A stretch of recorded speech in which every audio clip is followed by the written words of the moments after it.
It doesn't happen overnight. Martial law does not announce its arrival with blaring sirens or a sudden dramatic shift. It seeps quietly into the cracks of society, often under the guise of necessity or security. Laws are rewritten, rights are suspended, and the normal checks and balances, those pillars of democracy, are quietly edged aside. By the time most realize what's happening, it may already be too late to push back. Martial law is the replacement of civilian government with military authority. In its most extreme form, it means the Constitution is set aside, courts suspended, and Congress rendered powerless. Elected officials are sidelined, and the chain of command passes directly to military leaders. The ordinary safeguards of civil society, elections, freedom of speech, due process, are put on hold, if not outright abolished. It's a tool meant for the most dire of emergencies, but history shows that martial law can be wielded as a weapon against democracy itself. When martial law takes hold, the lines between civilian and military life blur. Soldiers patrol city streets. Curfews are imposed. The press is censored, if not silenced entirely. Political opposition is branded as a threat to national security. And all of this, we're told, is temporary, for our own good. But as the old saying goes, nothing is so permanent as a temporary government program, especially when power is at stake. Across history, the warning signs are always the same. The erosion of free speech, as dissenting voices are silenced under the pretense of national unity.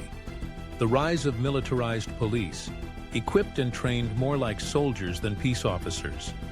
Expansion of emergency powers, as leaders claim extraordinary authority to deal with extraordinary threats.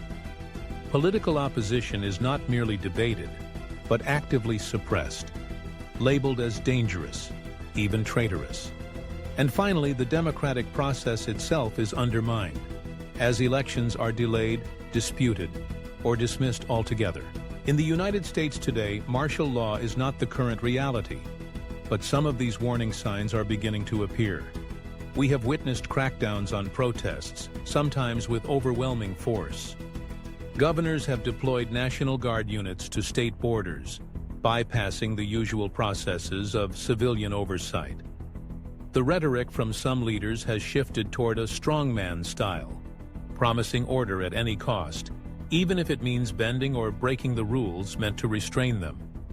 Emergency powers, originally intended for short-term crises, have been repeatedly extended and stretched to their limits. Consider this scenario.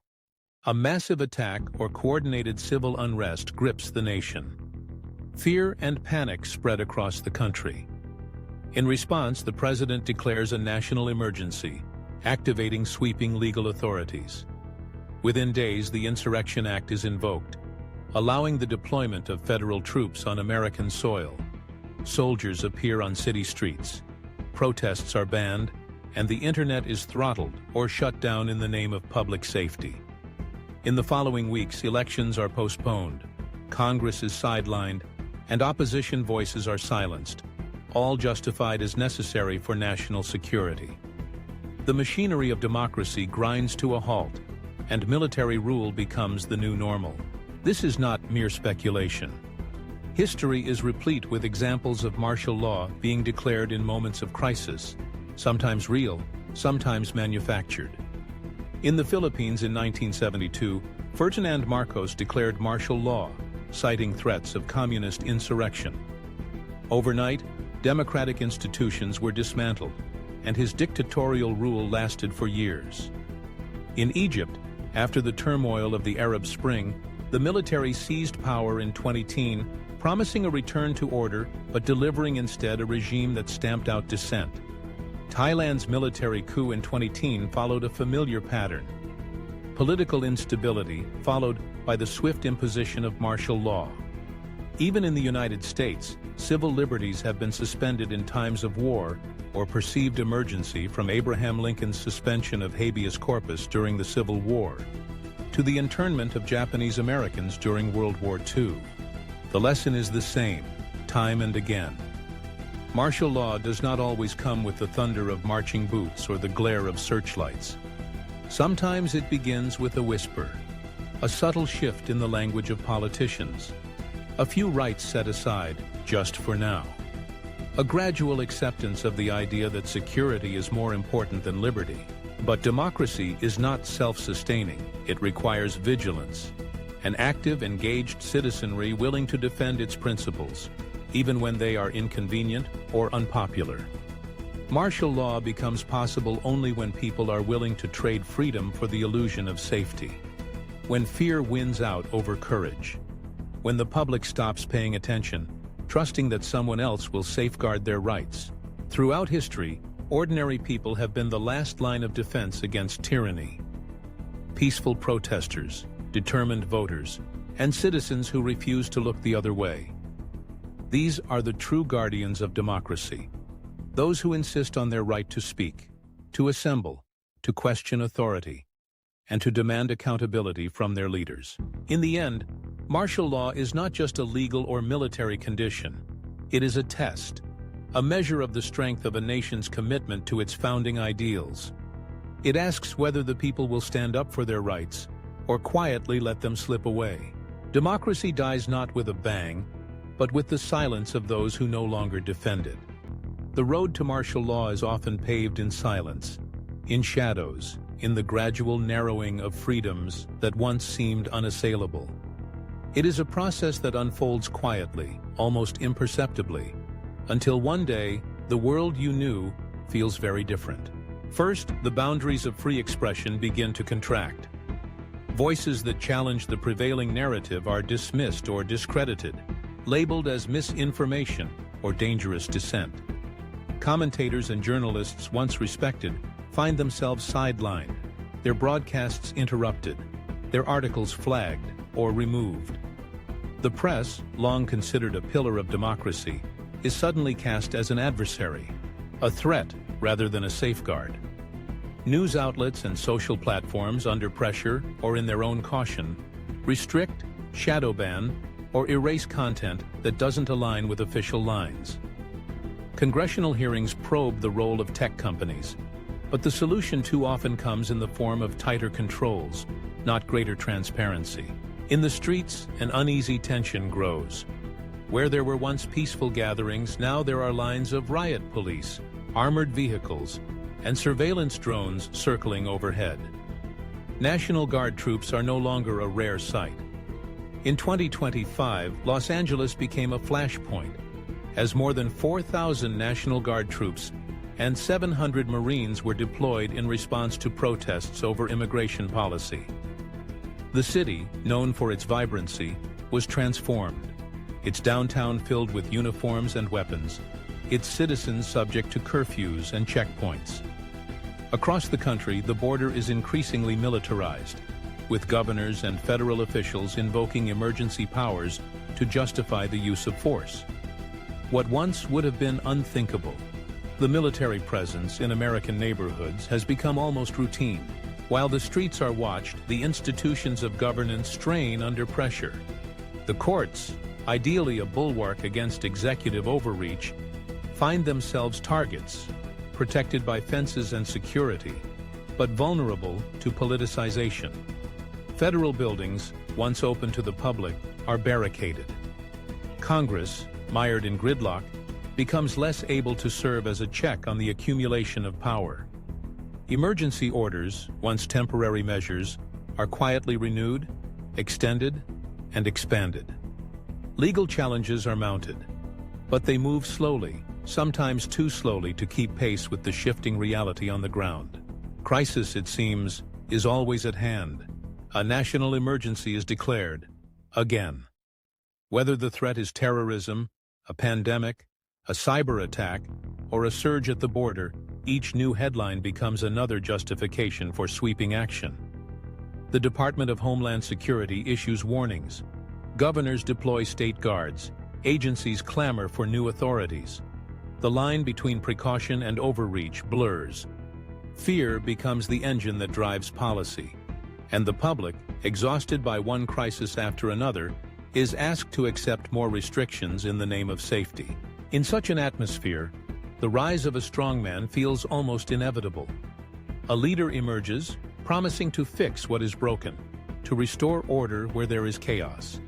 He claims that only he can save the nation, that critics are not just mistaken but traitorous. Loyalty eclipses disagreement. Those who question are branded as threats. Those who comply are rewarded. The language of democracy persists, but its substance is hollowed out. Political rallies take on a martial air, with flags and uniforms and chants that leave little room for dissent. To those who study history, these patterns are all too familiar. In 1972, Ferdinand Marcos declared martial law in the Philippines, claiming it was necessary to save the nation. In Egypt in 2013, in Thailand in 2010, leaders invoked chaos and threats as reasons to seize extraordinary powers. Each time the story was the same: a nation in crisis, a leader who promised salvation, and a people who watched as their freedoms slipped away. Now the warning signs flicker across American screens. Protests swell in cities and on campuses. Students organize, families speak out, ordinary citizens demand accountability. Some ask hard questions. Are we moving toward martial law? Are we seeing in real time the erosion of freedoms that generations fought to defend? Or are we too distracted, too overwhelmed by the storm of news and noise to notice what is happening? Martial law, after all, no longer needs to announce itself with tanks in the streets. It can arrive through legislation, through executive orders, emergency declarations, and the slow normalization of military presence in civic life. It can come through fear, stoked by crisis after crisis, until the public is willing to exchange liberty for security. It thrives in silence. As people grow hesitant to speak out, as debate is replaced by conformity, as the press is cowed or co-opted. But there is another path. History shows that vigilance, engagement, and courage can push back against authoritarian drift. Democracy is not self-perpetuating. It requires active defense.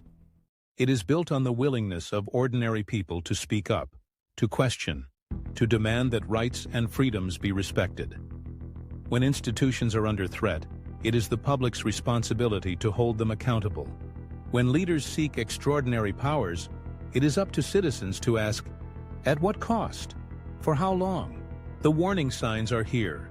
The militarization of domestic spaces, the attacks on independent media, the use of emergency powers to bypass democratic processes, the rhetoric that divides rather than unites. The path to martial law is not inevitable, but neither is its prevention automatic. It depends on awareness, on refusing to scroll past the danger, on insisting that the values of democracy are more than just words. In the end, the choice belongs to all of us. Will we accept the incremental loss of freedom, or will we recognize the moment for what it is? A call to vigilance, a summons to defend the principles that define us. Martial law does not come in tanks anymore. It comes through laws passed in haste, through fear that closes minds, through silence that allows abuse to flourish.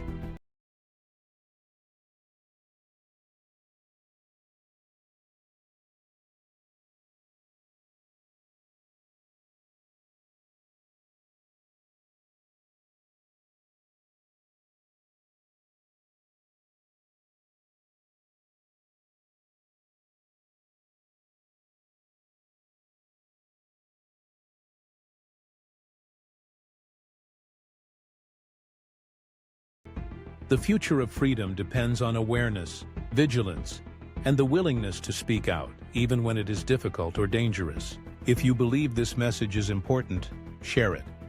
Encourage those around you to stay informed, to question, to debate, and to participate. The defense of democracy is not the task of a few, but the responsibility of all. Stay aware, stay engaged, stay free.